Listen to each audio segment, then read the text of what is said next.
You ask Tiger to solve. This deals with linear equations with one unknown. The final result is x equals -1/14. Let's solve it step by step. Simplify the expression. Expand the parentheses.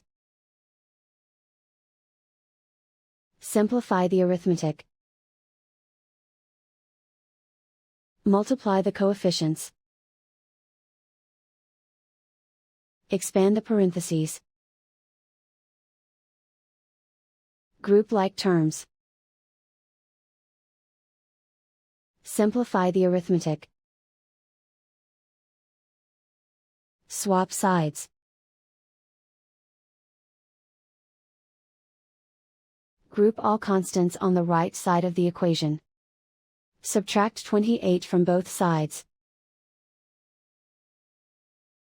Simplify the arithmetic.